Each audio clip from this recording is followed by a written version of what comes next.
ठीक है। एप्लीकेशन बना ली हमने, फोल्डर अपने इसके अंदर खोल लेंगे हम लोग, जो हमारा फर्स्ट स्टेप्स होते हैं।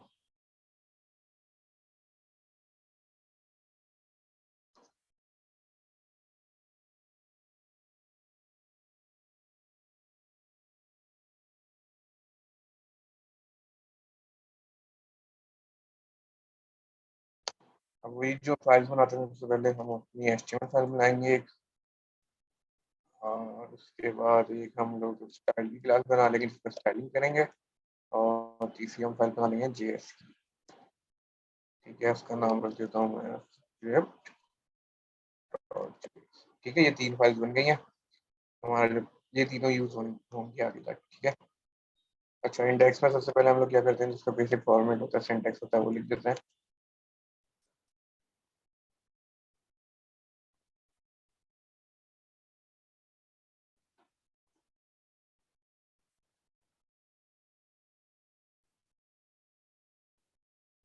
ठीक हो गया। और इसमें हम टाइटल डाल देते हैं जो हमारा है।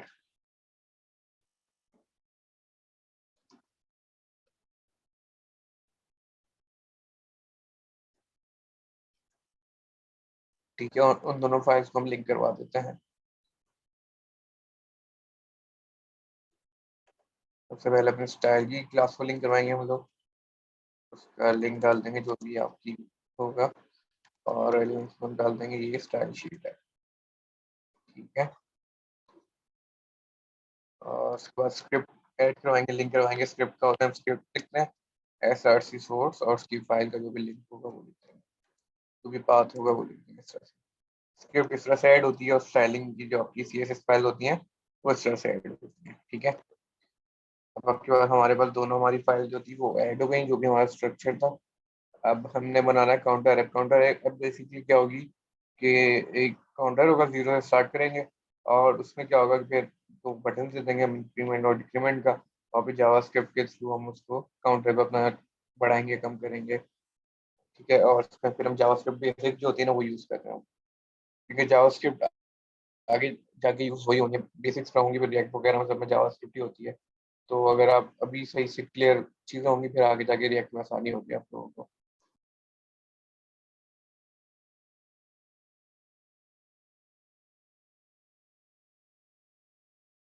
ठीक है, मैं एक div बना लेता हूँ अपने पास। ठीक है। और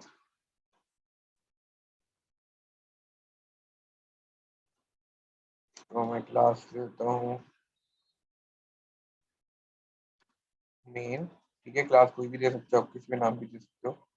मैंने मेन दे दिया क्योंकि मेरा मेन डिव है। उसके अंदर मैं एक बनाना चाह रहा हूँ कंटेनर। ठीक हो गया।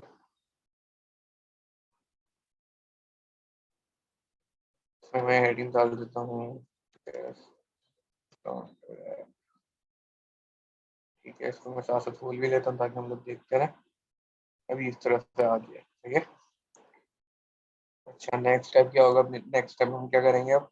जो हमारा वो होगा जीरो वगैरह जिसमें होगा, वो एक कार्ड बना लेते हैं। ठीक है।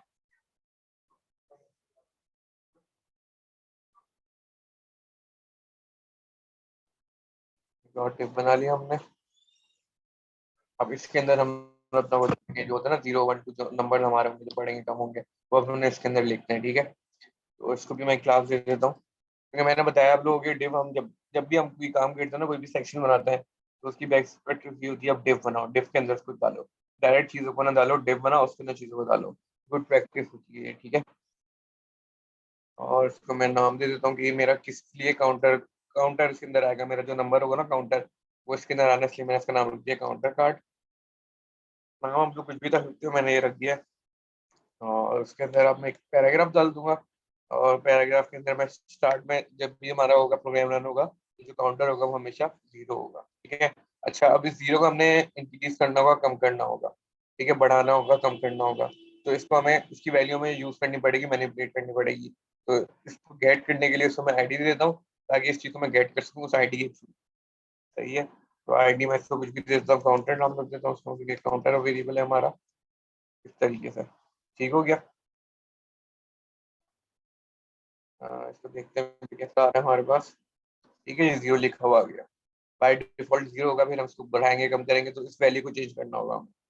तो इस वैल्यू को चेंज करने के लिए हम इस नेम से इस आईडी से उसको गेट करेंगे और उसको मैनिपुलेट करेंगे। ठीक है। अच्छा, नेक्स्ट में अब क्या करते हैं हम लोग, बटन दे देते हैं कि जिसमें इंक्रीमेंट और डिक्रीमेंट का बटन हो, वो बटन दे देते हैं। उसके लिए डिव बनाया, उसको मैं क्लास दे देता हूँ बट BTN मतलब बटन कंटेनर। इसका मतलब क्या है, ये बटन जो है उसका कंटेनर बना रहा हूँ। ठीक है। और इसके अंदर मैं बटन दे देता हूँ 3, 1, 2। ठीक है, इसमें मैं 3 दे देता हूँ, एक डिक्रीज का होगा।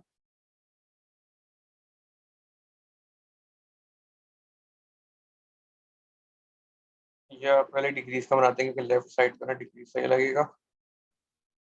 और एंड में इंक्रीमेंट का होगा, इसमें क्लिक करने पे इंक्रीमेंट होगा। और लास्ट जो होगा ना वो होगा रीसेट का, उससे क्या होगा, काउंटर हमारा 0 पे आ जाएगा। जब भी हम रीसेट का बटन क्लिक करेंगे ना, तो काउंटर की जो भी वैल्यू होगी वो हट के 0 पे आ जाएगी अपनी इनिशियल स्टेट पे। ठीक है, 3 बटन हो गए। अच्छा, जब भी इन बटन में क्लिक होगा तो हमें कोई ना कोई फंक्शनैलिटी चलानी पड़ेगी। ठीक है, तो उसके लिए फिर हम इन बटन को गेट करना होगा, इनको यूज करना होगा। तो फिर हम किसी भी चीज को अगर हमें यूज करना होता है, गेट करना होता है, तो फिर हम उसको आईडी दे देते हैं। ठीक है, जावास्क्रिप्ट में हम इसको यूज कर सकेंगे। इसका मैं नाम रख देता हूँ BTN डिक्रीज, ये डिक्रीज का बटन है।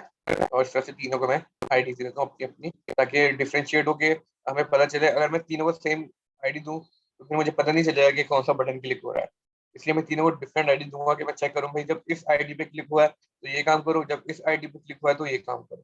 इसलिए तीनों की अलग अलग आईडी दी है। ठीक है, इसको मैं रन करता हूँ। ये सिंपल सा हमारे पास एक छोटा सा कोड बन गया है। अभी इसको हम थोड़ी स्टाइलिंग देते हैं, बेसिक सी स्टाइलिंग दे देते हैं उसको हम लोग। अच्छा, पूरी बॉडी को मैं बैकग्राउंड कर देता हूँ कोई। तो स्टाइलिंग आप लोगों को आती है तो मैं डायरेक्ट देता रहता हूँ। और कोई आप लोगों को मसला वसला हो तो फिर आप पूछते रहना। मैं बस डायरेक्ट काम कर रहा हूँ। आप लोगों को कोई मसला हो तो मैं हल्का हल्का बताता रहूँगा, लेकिन ज़्यादा कोई इशू हो तो पूछ लेना। मैं इतना एक्सप्लेन नहीं करूँगा स्टाइलिंग को, क्योंकि अभी जेएस में पढ़ना है। अभी मैं बस बेसिक स्टाइलिंग है वो कर रहा हूँ।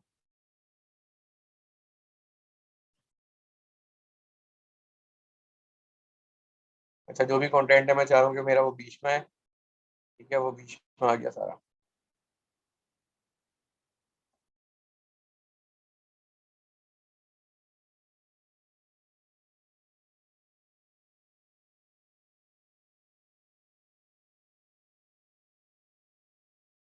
ठीक है, और कलर मैं वाइट दे देता हूँ ताकि थोड़ा हाईलाइट हो, कलर विजिबल हो। अभी थोड़ा समझ नहीं आ रहा। ठीक है, और फॉन्ट साइज थोड़ा बढ़ा देते हैं। ठीक है। अच्छा, अब कंटेनर को दे दिया। दूसरी चीज हमने क्या बनाई थी कंटेनर के अंदर, काउंटर का कार्ड। काउंटर के कार्ड को थोड़ी स्टाइलिंग देते हैं।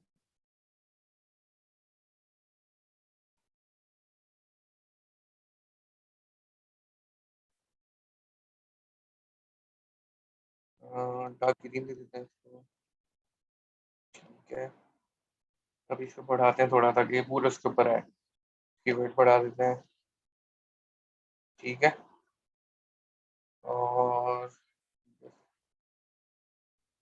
next कर देते हैं। इसको भी बीच में ले आते हैं कंटेंट को।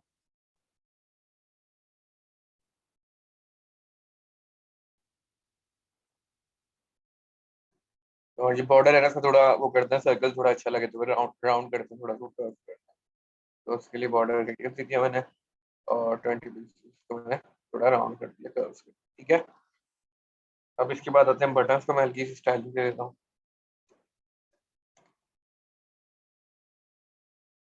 अब ये चिपके में मैं चाह रहा हूँ थोड़े ना आपस में इनके गैप आए, तो मैंने पैडिंग दे दूंगा इसको।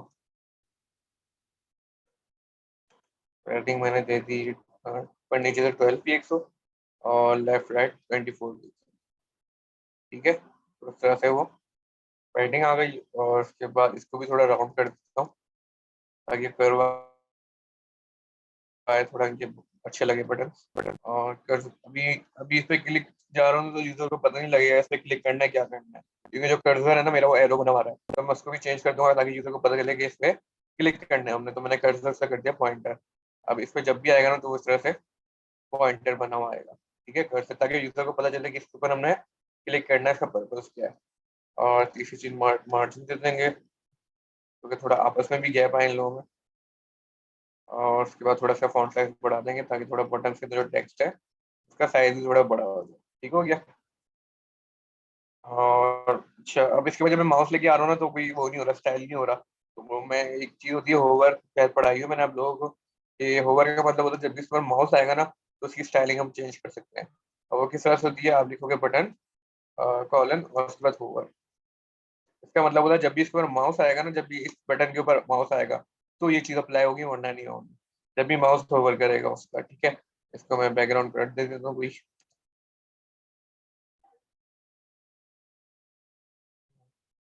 ये वाला दे देते हैं, ठीक है।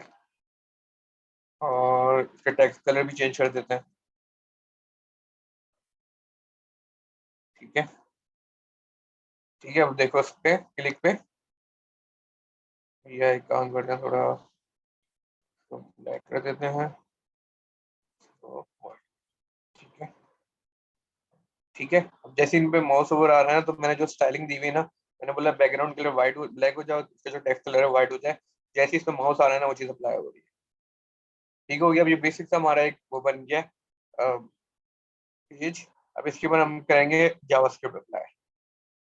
ठीक है, अब मैं अपनी जावास्क्रिप्ट की फाइल खोल लूंगा। अच्छा, ये हम अब जावास्क्रिप्ट आप लोगों ने हल्की फुल्की पढ़ी होगी पिछली क्लास में, अगर नई कोई चीज समझ आया, कुछ आए, तो इश्यू आ रहा हो तो पूछ लेना। ठीक है।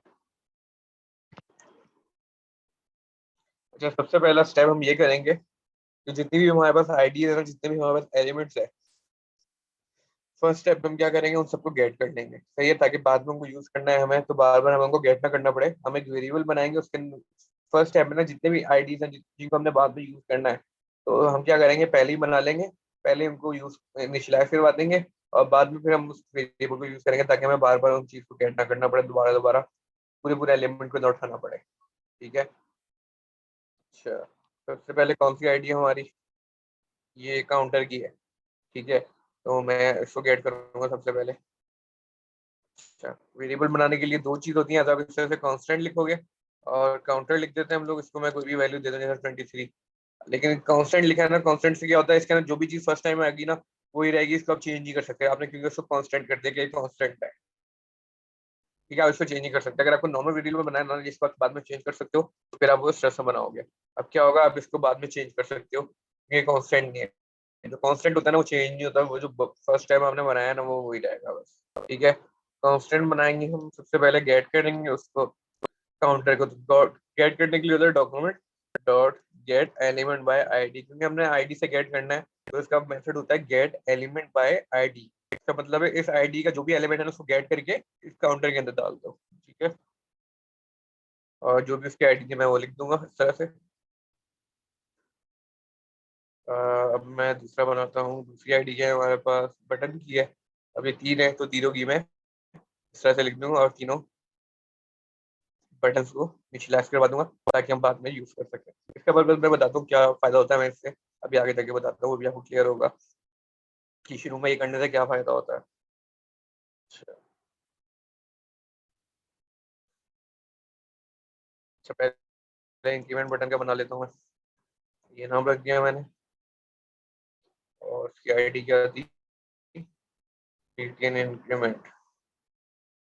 अच्छा, बीटीएन लिख देता हूँ इस तरीके से, और इसको भी मैं ना बीच करके लिखता हूँ, तीन बार मैं ऐसे ही बना लेता हूँ, फिर मैं सिंपल इंक्रीमेंट इंक्रीमेंट लिख दूंगा, ताकि मुझे दोबारा दोबारा लिखना ना पड़े। काम को शॉर्ट करते हैं, इंक्रीमेंट का बटन हो गया, दूसरा मेरा डिक्रीमेंट का बटन हो गया, तीसरा मेरा रीसेट बटन हो गया। ठीक है, तीन बटन बन गए मेरे। और यहाँ पे अब मैं लिख दूंगा जो उनको नाम दिया हुआ था, मैंने इसको इंक्रीमेंट दिया हुआ था, इसको मैंने डिक्रीमेंट दिया हुआ था, और इसको मैंने रीसेट दिया हुआ था। अच्छा, इस चीज़ का ख्याल रखना है, जो आपने वो आईडीज दी हुई ना यहाँ पे, वही आईडीज आपको यूज करनी है, वरना आपका काम सही नहीं चलेगा। इन चीज़ का ख्याल रखना है कि जो वहाँ आपने आईडी दी हुई है ना, वही आपको यहाँ दी हुई है। ठीक है, बेसिक हमारा स्टेप हो गया, फर्स्ट स्टेप। हमने जो जो चीज़ें वहाँ पे यूज की हुई हैं, उन सबको मैंने गेट कर लिया। अब मैं एक वेरिएबल बनाता हूँ, जिसको मैं नाम दूंगा काउंट, और उसमें मैं जीरो डाल दूंगा। अभी जीरो क्या है, जो भी जब मेरा प्रोग्राम स्टार्ट होगा, तो जो मेरा काउंट होगा ना, मतलब काउंटर जो होगा, वो जीरो होगा। ठीक है, अब मैं जब भी इस काउंटर को बढ़ाऊंगा ना, जब भी यूजर इंक्रीमेंट पे क्लिक करेगा, तो मैं क्या चाह रहा हूँ कि ये बढ़ जाए, सेकंड पे हो तो यही जो 0.2 यही इसी में कम हो। ठीक है, ये चीज है, सारा गेम आपने इसमें खेलना है कि जब भी इंक्रीमेंट पे क्लिक हो तो ये 1 हो जाए, जब भी डिक्रीमेंट पे क्लिक हो तो ये एक माइनस हो जाए, और जब भी रीसेट पे क्लिक हो तो ये जो भी नंबर हो, भले 10 हो 20 हो, वो दोबारा 0 हो। ठीक है, ये हमारा नेक्स्ट स्टेप है जो हमने करना है। अभी तक किसी की कोई क्यूरी हो या कोई कंफ्यूजन हो तो पूछ ले, वरना फिर हम आगे बढ़ेंगे।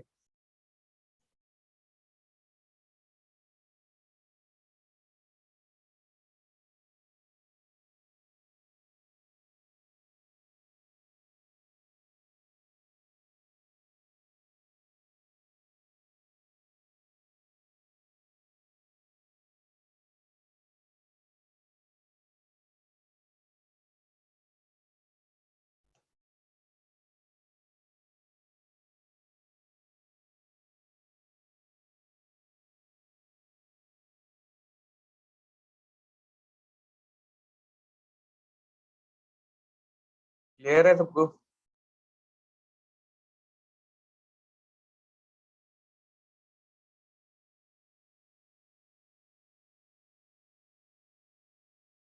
चलें, गुड है, फिर आगे बढ़ते हैं, हम लोग मूव करते हैं।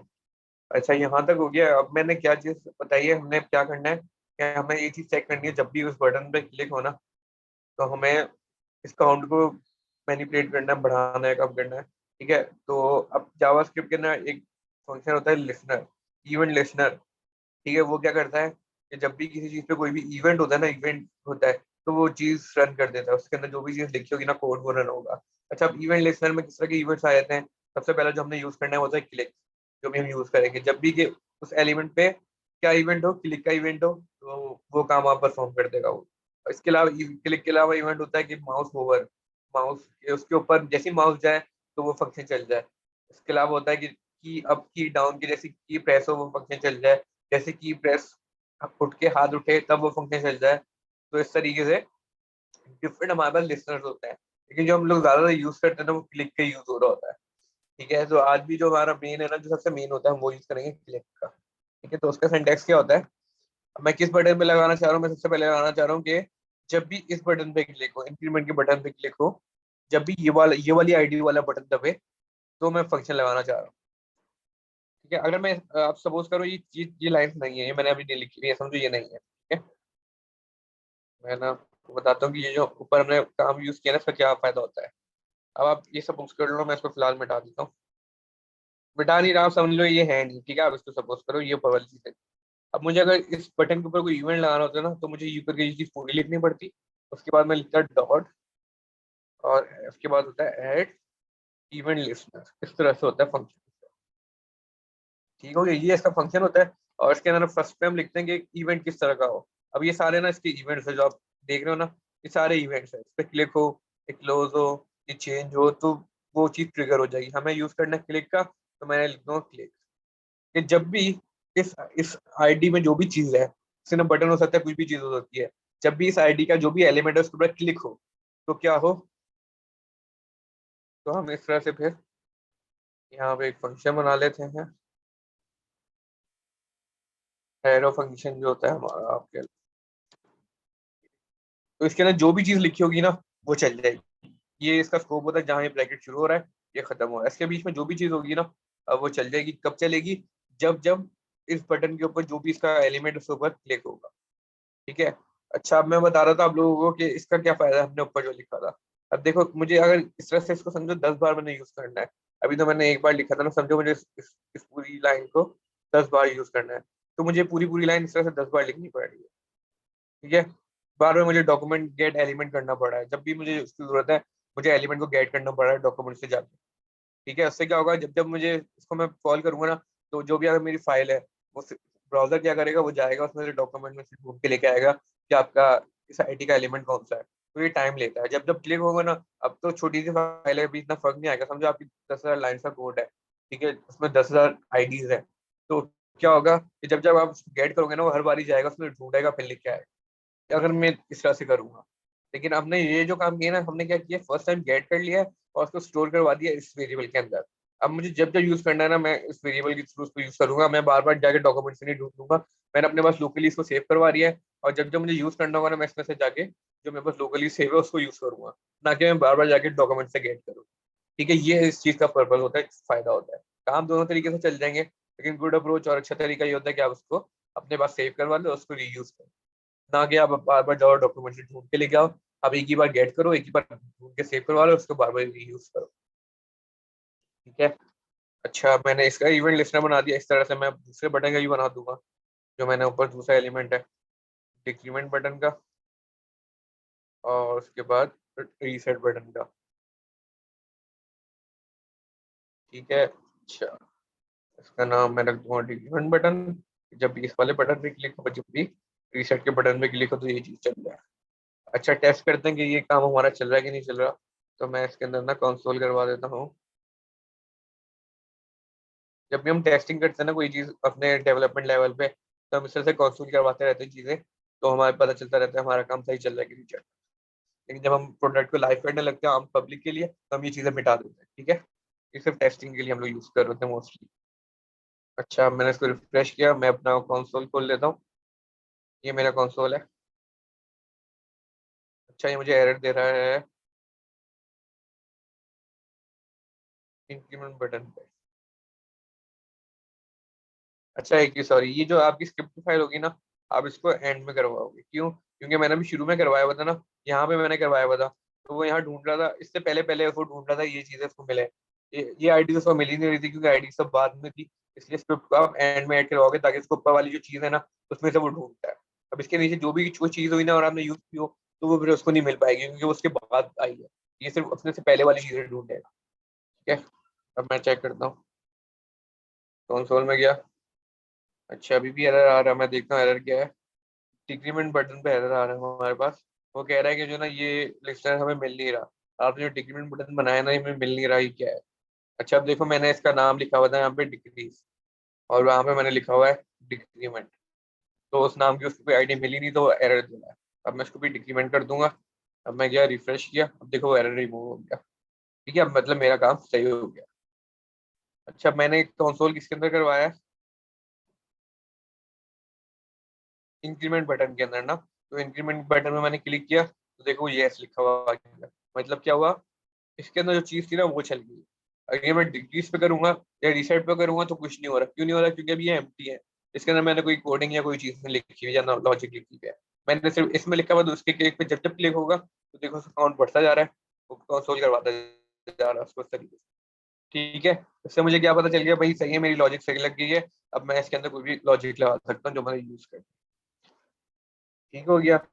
अच्छा, अब मेरा क्या स्टेप था, मैं क्या चाह रहा हूँ इंक्रीमेंट के बटन के ऊपर, कि ये जो मेरा काउंट वैल्यू है ना, ये बढ़ जाए।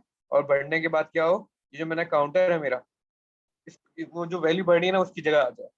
ये मेरा नेक्स्ट स्टेप होगा क्या, कि जब जब इंक्रीमेंट बटन हो, तो ये चीज बढ़ जाए, जब वन वन हो जाए, ऐसे जीरो है। और जब बढ़ जाए उसके बाद जो ये इसको रिप्लेस करते हैं, वो जो भी वैल्यू इस जीरो को रिप्लेस करते हैं। ठीक है, ये मेरा है नेक्स्ट स्टेप। अच्छा, अब हमें बटन के अंदर सबसे पहला स्टेप क्या है, जो काउंट है उसको बढ़ाना है। तो मैं कर दूंगा count equals to count plus one. ठीक है। अब काउंट में जो भी चीज पड़ी होगी ना, जैसे जीरो है तो उसमें वन ऐड हो जाएगा। अगर टू है, टू पड़ा हुआ तो वन ऐड होकर थ्री हो जाएगा। मैं इसको कंसोल करवा देता हूँ, ताकि आप लोगों को साथ साथ हम लोग टेस्ट भी करें उसको। ठीक है, अब मैं जाता हूँ रिफ्रेश करता हूँ। मैंने इंक्रीमेंट पे क्लिक किया, अब देखो वन है, वो जीरो था बाई डिफॉल्ट। जब मैंने क्लिक किया, उसने जीरो के अंदर वन ऐड कर दिया, तो वो काउंट मैंने लॉक करवा दिया, वन आ गया।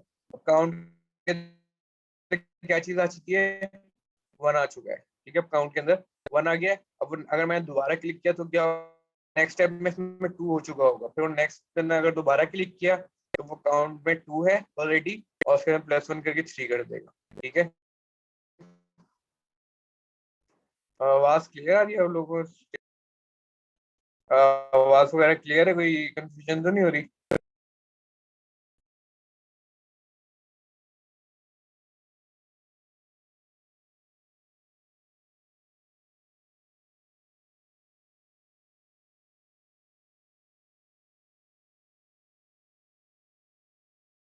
अच्छा एक सेकंड, मुझे नेट चेंज करता हूँ।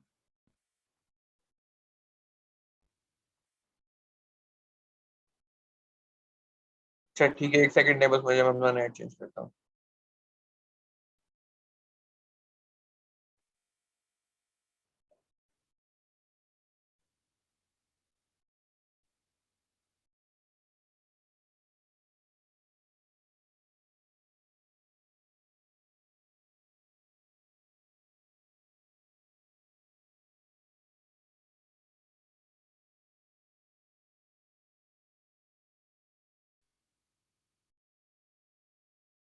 आवाज आ रही है? आप लोग क्लियर है?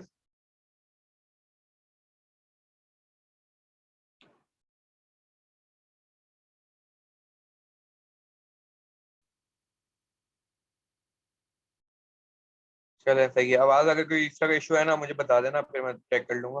वैसे इंशाल्लाह आएगी नहीं, कि कोई इशू है तो बता देना, मैं चेक कर लूंगा। अच्छा ठीक है। अच्छा अब मैंने क्या बताया कि इंक्रीमेंट हो रहा है, 1 हो गया। अब मैं इंक्रीमेंट क्लिक करूंगा तो पहले क्या था, 1 था, 1 के अंदर 1 ऐड हो जाएगा तो वो, अब देखो 2 हो गया। अब मैं क्लिक करता रहूंगा, वो इस तरह से बढ़ता रहेगा, 4 5 6 7 8, देख रहे हो? लेकिन इन दोनों पे क्लिक करने पे अभी कुछ नहीं हो रहा, क्योंकि इसके अंदर अभी हमने कोई लॉजिक ही नहीं लिखी। सिर्फ इंक्रीमेंट पे, तो इंक्रीमेंट करने पे वो देखो बढ़ रहा है। ठीक है, मतलब लॉजिक चेंज हो गई, हमारी लॉजिक काम कर गई है। अब हमने नेक्स्ट स्टेप क्या करना है, ये जो भी वैल्यू है ना, उसको कहाँ सेट करवाना है, इस जीरो के बजाय। ठीक है। अच्छा एक ये स्टेप होता है, अगर मैं इसमें प्लस 10 ऐड करवा दूं तो क्या होगा, वो हर स्टेप में 10 ऐड करेगा। जैसे पहले मैंने दबाया, उसने 10 किया, वो 20 करेगा, 30 करेगा, ऐसा। अब जितने भी बढ़ाने चाहो बढ़ा सकते हो। अच्छा एक शॉर्ट सिंटैक्स होता है, अगर आपको सिर्फ 1 ऐड करना हो ना, तो आप जो है इस तरह से कर सकते हो, प्लस प्लस। ये ऑटोमेटिकली क्या करेगा, जो भी उसके अंदर वैल्यू पड़ी होगी ना, उसके अंदर +1 ऐड कर देगा ऑटोमेटिकली। आपको पूरी लाइन नहीं लिखनी पड़ेगी, वो ऑटोमेटिकली 1 ऐड कर देगा वैल्यू के अंदर। ठीक है, लेकिन ये सिर्फ 1 ऐड करता है, 1 से ज्यादा इस तरह से ऐड नहीं होगा। 1 से ज्यादा आपको ऐड करना है तो आप इस तरह से पूरा स्टेप लिखो। ठीक है, लेकिन अगर सिर्फ 1 ऐड करना होता है ना, तो हम इस तरह से काउंट प्लस प्लस कर देते हैं कि उसके अंदर एक ऐड हो जाए। अच्छा अब मैं यही काम क्या करता हूँ, मैं डिक्रीमेंट में भी ये काम कर देता हूँ, और इसमें मैंने प्लस प्लस किया था, इसमें माइनस माइनस कर देता हूँ कि जो भी वैल्यू है उसमें से एक माइनस हो जाए। और इसके अंदर क्या करूंगा मैं, कि जब भी रीसेट हो तो क्या होना चाहिए। अच्छा रीसेट के लिए इसमें आप लोग बताएं क्या स्टेप होना चाहिए, इसमें क्या चीज मुझे लिखनी चाहिए। रीसेट के केस में इंक्रीमेंट मैंने अगर बढ़ा दिया, डिक्रीमेंट में मैंने कम कर दिया, रीसेट के केस में क्या होना चाहिए। आप लोगों में से इनपुट करे कोई।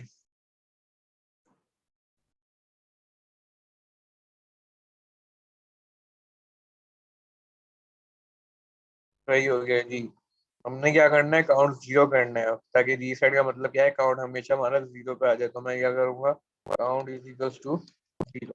अच्छा मैं सिर्फ जीरो लिखूंगा, अगर मैं इस तरह से लिखता, count is equals to count plus zero, तो क्या होता है, जो भी काउंट की वैल्यू है ना, उस पर जीरो ऐड कर देता, तो उससे फर्क नहीं पड़ता। तो मैंने इसलिए इसको बिल्कुल जीरो कर दिया, कि जब भी इस पे क्लिक हो तो काउंट जीरो हो जाए हमारा। ठीक है, अब इसको टेस्ट करते हैं।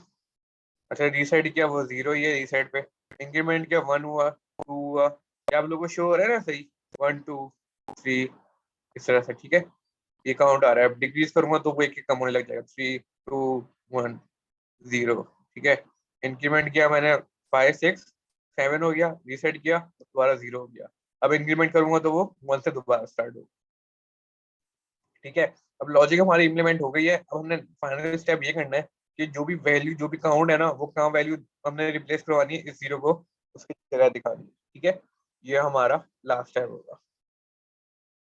अच्छा अब वो किस तरह से होगा, अब वो हमने जो जीरो पड़ा हुआ उसको हमने आईडी दी थी काउंटर, और काउंटर को इसके अंदर हमने सबसे पहले इस तरह से गेट कर लिया था एलिमेंट को। तो हमने अब उसको चेंज, उसको रिप्लेस करना है। तो उसका होता है काउंटर, जो भी आपका वेरिएबल है उसका नाम लिखो आप, काउंटर डॉट इनर एचटीएमएल।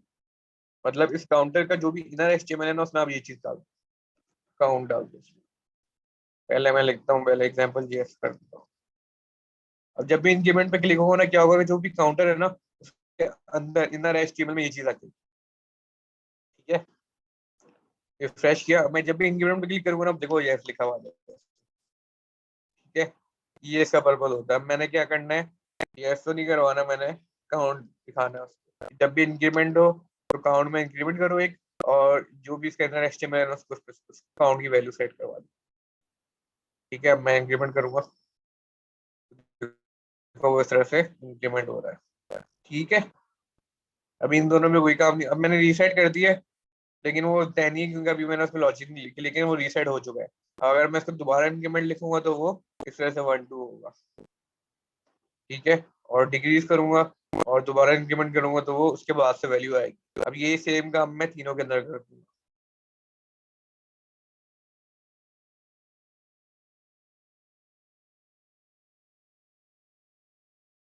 ठीक हो गया, रिफ्रेश किया, अब इंक्रीमेंट किया 1 2, डिक्रीज किया, देखो अब कम हो रहा है वो। सही हो गया, लॉजिक चल गई, रीसेट पे क्लिक करेंगे वो दोबारा 0 हो जाएगा।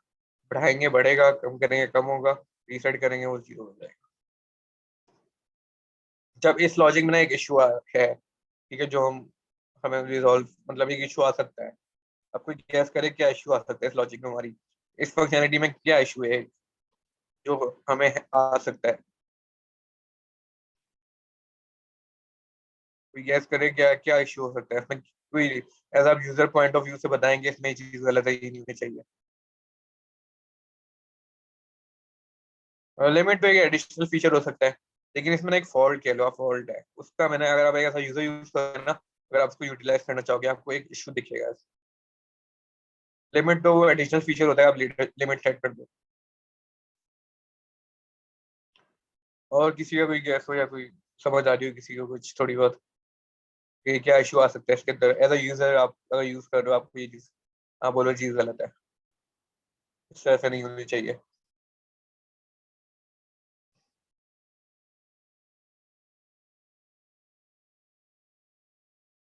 नहीं किसी के पास आ रहा भी।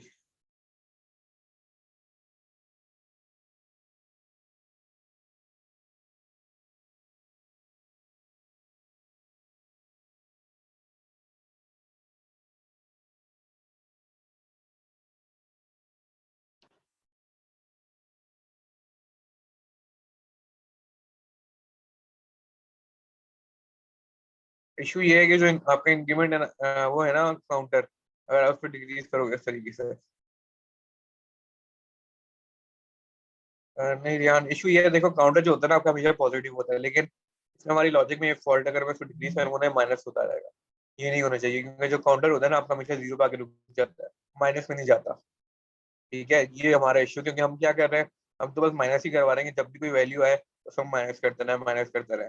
तो ये चीज़ एक गलत है, जो हमारी लॉजिक सही नहीं है कि हम 0 के बाद हमें माइनस नहीं करवाना चाहिए। क्यों? क्योंकि काउंटर जो होता है वो 0 तक होता है। ठीक है, 0 से कम नहीं हो सकता वो जो काउंटर होता है मेरा।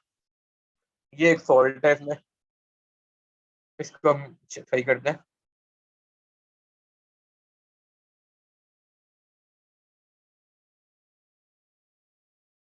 काउंटर माइनस माइनस करने से ना हमने पहले चेक करना है कि काउंट के अंदर क्या चीज पड़ी हुई है। अगर काउंट के अंदर 0 पड़ा हुआ है ना, तो माइनस माइनस नहीं करवाएंगे हम, कोई मैसेज दिखा देंगे या कुछ कर देंगे। लेकिन अगर 0 से ऊपर भी वैल्यू है ना, फिर हम माइनस माइनस करवाएंगे। ठीक है, तो इसमें मैं कंडीशन लगाऊंगा, इफ कंडीशन होती है, इफ इस तरह से, इफ होता है कि अगर ये हो तो ये चले। इसमें कोई भी आप कंडीशन, अभी मैं जैसे कंडीशन में लगाता हूँ, अभी मैं ऐसे ही लिख देता हूँ। ठीक है, कि अगर ये कंडीशन सही हो तो इसके अंदर जो भी चीजें ना वो चले, एल्स ये चले।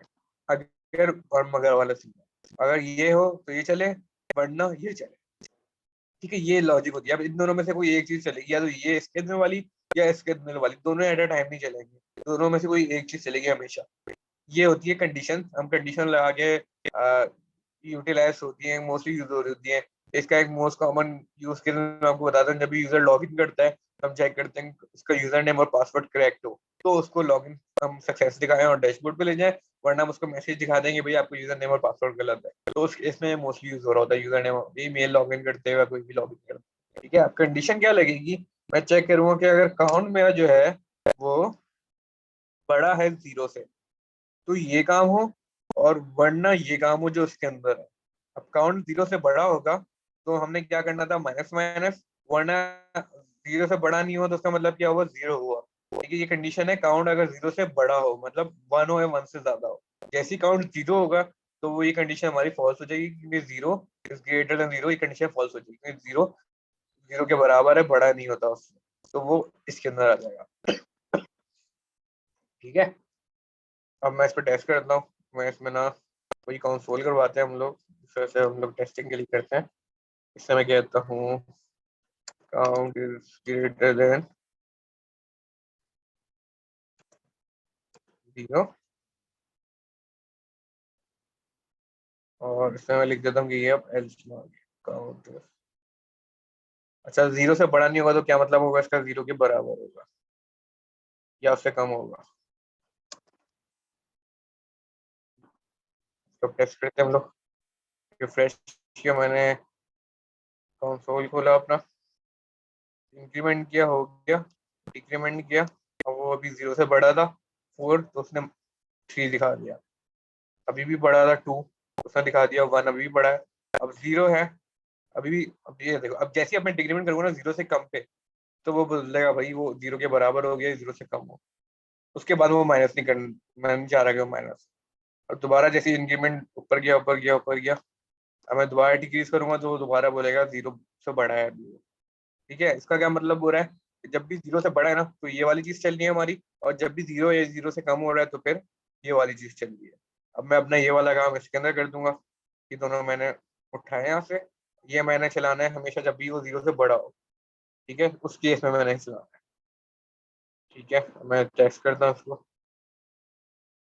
इंक्रीमेंट किया, डिक्रीमेंट हुआ हुआ हुआ, जैसे 0 हुआ मैंने ट्राई किया, तो वो उसने मुझे, अब ये वाली चीज नहीं चली, उसने उसको माइनस नहीं किया, वो ऐसे में आ गया और उसने ये चीज प्रिंट कर दी।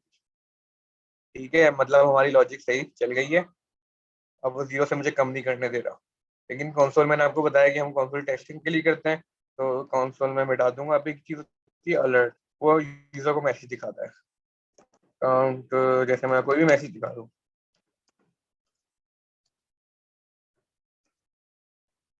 ठीक है, मैं चाह रहा हूँ जब भी यूजर 0 या 0 से कम होना, वो यूजर उसको माइनस करने की कोशिश करे, तो मैं चाह रहा हूँ कि वो हम लोग उसको इस तरह का मैसेज दिखा दें। इंक्रीमेंट किया, इंक्रीमेंट किया, डिक्रीमेंट किया, और जैसे ही मैंने क्लिक किया तो उसने मुझे ये मैसेज दिखा दिया कि काउंटर जो है आपका 0 से कम नहीं होता, और मुझे वो करने नहीं देगा। इंक्रीमेंट क्या, इंक्रीमेंट हो रहा है, डिक्रीमेंट क्या, डिक्रीमेंट हो रहा है, लेकिन 0 से कम नहीं आ रहा है क्योंकि हमारा जो काउंटर होता है वो 0 से कम नहीं होता। रीसेट किया तो वो 0 हो गया। ठीक हो गया, ये हमने आज बेसिक एक एप्लीकेशन बना ली है जावास्क्रिप्ट यूज करते हुए। आप लोगों का कोई क्वेश्चन वगैरह हो तो पूछ लें।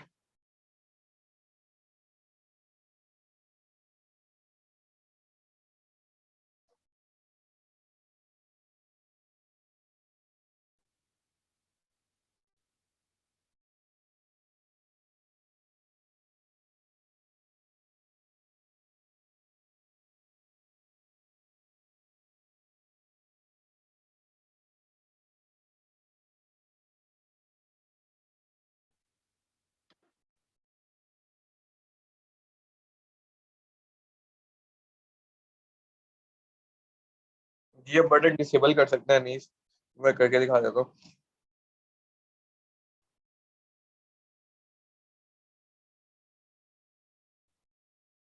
नेक्स्टेड हम कर तो सकते हैं, लेकिन किस तरह से करेंगे अब? जब एल्स से काम हो रहा है तो हम नेक्स्टेड की इसमें क्या जरूरत है? अच्छा, इस सब पे कह रहे हो आप?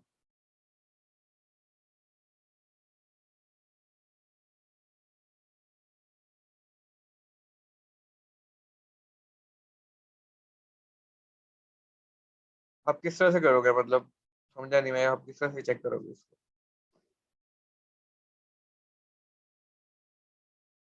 आप ये कर सकते हो फिर।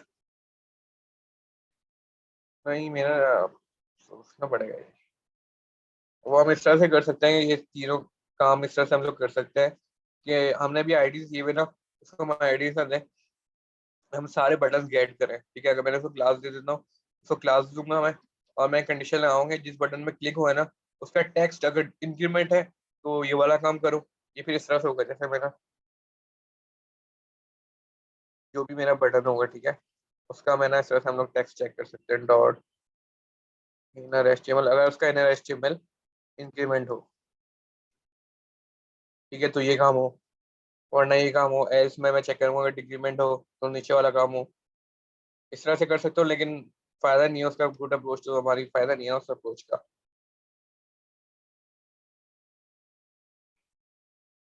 वो तो सकता है उस तरीके से भी, लेकिन वो थोड़ा कॉम्प्लिकेटेड हो जाएगा। आईडी से यूज करना इजी है as compare to classes use करें या फिर ताकि कोई दूसरी उल्टी सीधी लॉजिक यूज करे।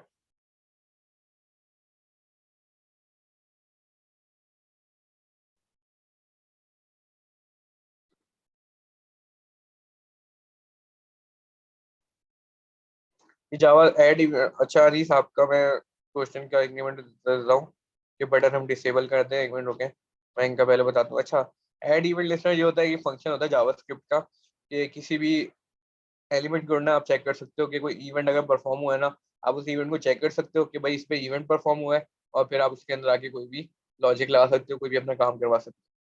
ठीक है, ये पर्पज होता है इसका। और ये जो भी एलिमेंट मैंने लगाया है ना, अब वो चेक करेगा जब भी उस पर कोई भी इवेंट होगा, वो चेक करेगा भाई इस पर अगर कोई इवेंट हुआ है, तो वो चेक करेगा अगर इवेंट क्लिक का है तो ये काम चला दो, क्योंकि इवेंट मैंने आपको बताया डिफरेंट टाइप के होते हैं। अगर सिर्फ क्लिक का इवेंट हो, किसके ऊपर हो, इस बटन के ऊपर हो, इस एलिमेंट के ऊपर हो, तो आप ये चीज चलाओ, वरना नहीं चलाओ।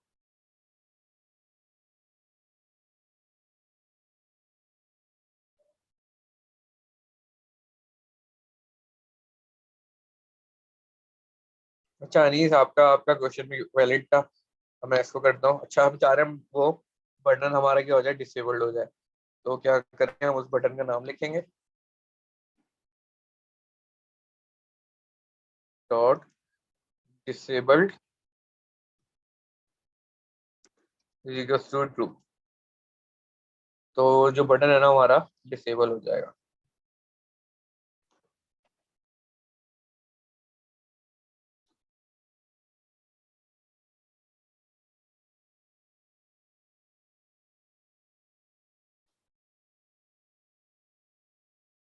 देखो बटन मेरे पास इस तरह से वो हो गया डिसेबल।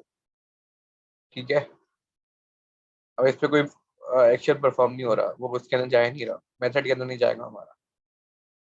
ठीक है, लेकिन अब आपको इसको जब इंक्रीमेंट हो रहा है, आपको उसको फिर इनेबल्ड भी करवाना पड़ेगा। इसमें आपको कंडीशन लगानी पड़ेगी, अगर वन हो रहा है जब भी आपका, अगर वो वन हो रहा है तो आप उसको दोबारा इनेबल भी करवाओगे ताकि आप डिक्रीमेंट करवा सको बाद में। ये आपको ये काम भी करना पड़ेगा, वरना वो फिर वो डिसेबल ही रहेगा। अब वो डिसेबल हो गया, अब मैं इंक्रीमेंट करूंगा तो वो दोबारा इनेबल भी हो जाएगा, डिक्रीज करूंगा तो दोबारा वो डिसेबल। अब आपको दोबारा उसमें कंडीशन लगा के उसको फिर ट्रू करना पड़ेगा। ठीक है, इस चीज़ का ख्याल रखना पड़ेगा आपको। इसमें ये है, इसमें फिर आपको दो तीन कंडीशन और लगानी पड़ेंगी उसके हिसाब की। ठीक है, और किसी का कोई क्वेश्चन हो या कुछ।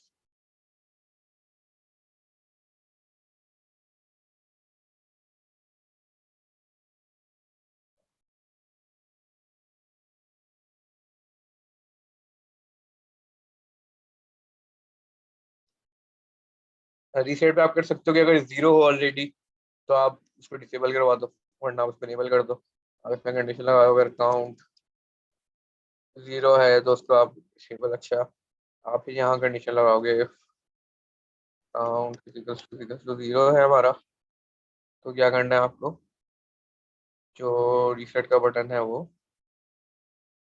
डिसेबल्ड टू हो। ठीक है, अगर जीरो है तो वो जीरो हमेशा इस तरह से हो।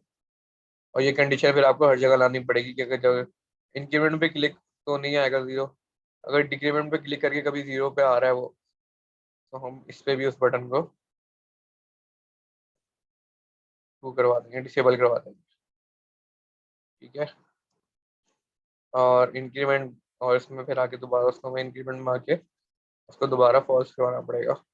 जैसे इंक्रीमेंट हो रहा था तो हम उसको दोबारा, अब देखो बाय डिफॉल्ट वो जीरो बाय डिफॉल्ट रीसेट है क्योंकि वो ऑलरेडी जीरो है। इंक्रीमेंट किया वो रिमूव हो गया, डिक्रीमेंट किया दोबारा जीरो पे आया, तो वो दोनों बटन डिसेबल हो गए क्योंकि वो चलेंगे ही नहीं। ठीक है, क्लियर हो गया।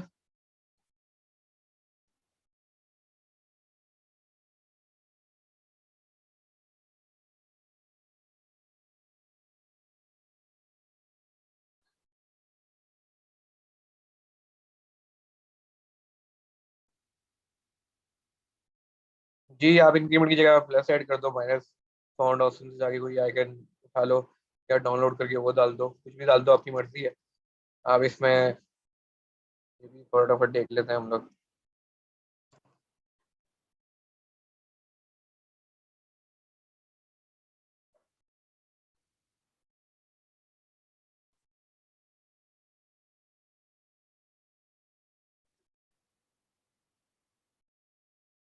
ठीक है, मैं चाह रहा हूँ इंक्रीमेंट की जगह मैं इमेज डाल दूँ एक।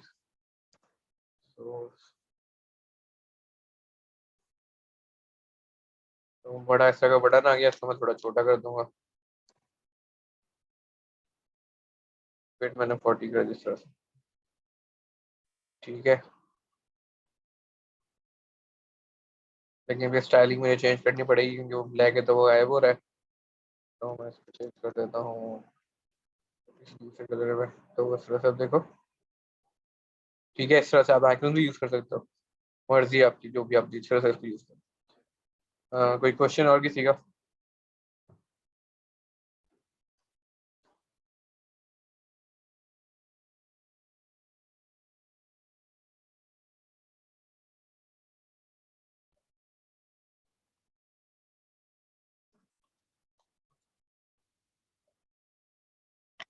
जी क्यों नहीं करेगा? आइकन थोड़ी दिख रहा है उसके अंदर क्या है, वो तो बस ये दिख रहा है कि बटन पे क्लिक पे है, वो आइकन पे थोड़ी लिंक। बटन के क्लिक पे है ना उसका ताल्लुक तो।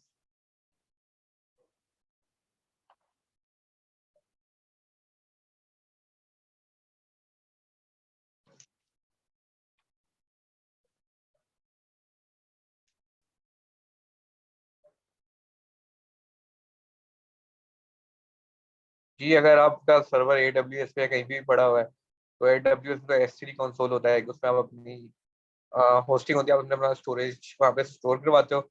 और फिर उसी वही आपको ना एक पाथ देता है। आप वो पाथ अपनी फाइल के अंदर यूज करते हो।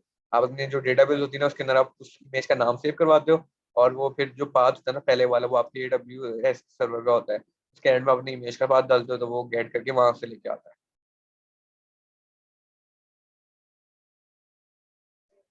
या तो आप लोकली सेव करवा सकते हो अपने पास, जैसे आप यहाँ पे कोई भी अपनी इमेज सेव करवा लो और उसको यूज कर लो।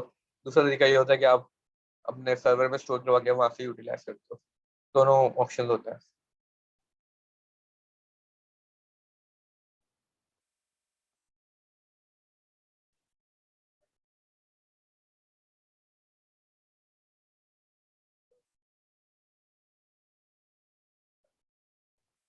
कोई क्वेश्चन है किसी का या फिर एंड करें क्लास?